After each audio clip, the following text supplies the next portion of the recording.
The debate over the Trump Justice Department's decision to seek the death penalty for Luigi Mangione has sparked heated discussions, with Behar speculating that it could lead to political backlash against Republicans. Behar, a co-host on The View, questioned whether pursuing the ultimate punishment for Mangione, who stands accused of killing UnitedHealthcare CEO Brian Thompson, might alienate certain voter groups. She acknowledged the severity of the crime but argued that Mangione's popularity could influence public perception of the decision.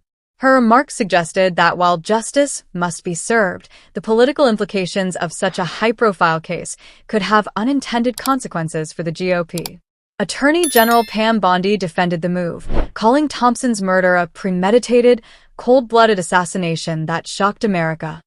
She stated that, after careful deliberation, the Justice Department decided to seek the death penalty as part of President Trump's broader agenda to combat violent crime. Her statement underscored the administration's tough-on-crime stance, reinforcing its commitment to severe punishments for heinous acts. However, not everyone on The View agreed with this approach. Co-host Sunny Hostin criticized Bondi's handling of the case, arguing that it represented a broader pattern of the administration undermining institutional norms. She suggested that the push for the death penalty was politically motivated rather than rooted in legal precedent. Similarly, Alyssa Farah Griffin expressed surprise that this case was chosen as a starting point for capital punishment under Trump's DOJ.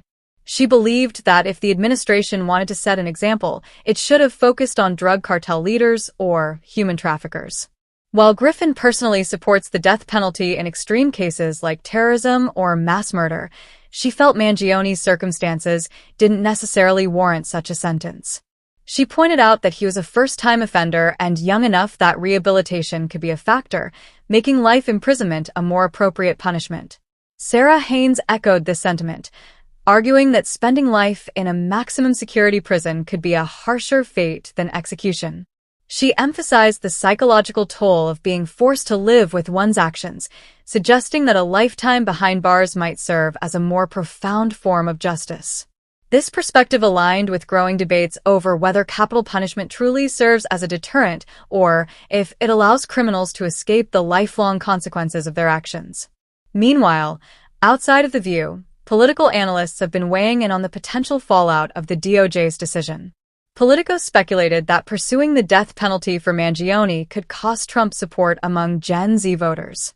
In their daily briefing, they included the case under their 6 Things You Need to Know section, alongside concerns about how it might impact Trump's appeal to younger demographics. This raises broader questions about how criminal justice policies influence voter behavior, especially among younger generations who tend to have more progressive views on issues like prison reform and capital punishment. As the case moves forward, the debate over Mangione's fate is likely to intensify.